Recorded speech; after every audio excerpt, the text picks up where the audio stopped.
Byggingaframkvæmdir hafa tekið vel við sér að undanförnu. Formaður félags byggingamanna telur að innan tíðar verði ekkert atvinnuleysi í greininni. Hagfræðingur Landsbankans bendir á að ekki sé verið að byggja það húsnæði sem mest þörf fyrir. Eftir mögur ár frá hruni byggingaiðnaðurinn loks að taka við sér á ný. Opinberar tölur byggingu íbúða á síðasta ári liggja ekki fyrir, en árið 2012 hófst bygging á 474 íbúðum á landinu öllu og það stór aukning frá síðustu árum. Það þó aðeins lítið brot miðað við nýbyggingar árin 2007 og 2008. Sala á sementi til annarra nota en stóriðju jókst 40% í fyrra. Það líklega hvergi jafn greinilegt að byggingaframkvæmdir eru farnar að taka við sér á nýjan leik og í Borgartúni í Reykjavík. Hér blasir fjöldi byggingakrana við, enda stórframkvæmdir í gangi. Verið að reisa 16 hæða, 17.000 fermetra turn fyrir 7 milljarða króna. Þar verður 350 herbergja hótel. Steinsnar frá við Mánatún eru framkvæmdir á fullu við stóra íbúðablokk. Íbúðamarkaðurinn aðeins að taka við sér eins og við sjáum hérna á bakvið okkur. Það eru í farvatninu töluvert stór verkefni, bæði á vegum ríkisins og eins og vegum einkaaðila eins og til dæmis hótelbyggingar.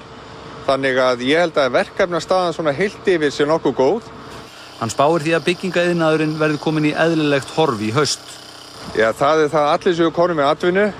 Sem sagt við erum aðeins með atvinnuleysi núna, þeir verði konur með atvinnu. Þeir félagar okkar sem eru í Noregi verði konur tilbaka og þeir félagar okkar sem hafa valið sér önnur tímabundið störf verði konur tilbaka. Lítum á dæmi fleiri stórframkvæmdir. Við Smáralind rís 14 hæða turn sem hefur staðið ókláraður frá hruni. Þá verið að gera 8 km löng Norðfjarðargöng og 7 km löng Vaðlaheiðargöng fyrir alls 23,5 milljarð króna. Enn fleiri áform eru á teikniborðinu, svo sem hátæknisetur Alvogen í Vatnsmýri fyrir 6 milljarða króna, fangelsi á Hólmsheiði fyrir 1,8 milljarða og 250 herbergja hótel og verslunarhús við Hörpu fyrir 13 til 14 milljarða króna. Á Bakka við Húsavík stendur til að byggja kísilver fyrir 27,8 milljarða. En þótt víða á höfuðborgarsvæðinu sé verið að byggja íbúðir dugar það skammt. Hjá samtökum iðnaðarins eru reglulega gerðar athuganir á framkvæmdum. Þar á bæ benda menn á að byggja þurfi miklu fleiri íbúðir en nú verið að gera, 15 til 1800 íbúðir árlega. Hagfræðingur hjá Landsbankanum bendir á að hár byggingakostnaður komi í veg fyrir byggingu húsnæðis sem mest þörf fyrir.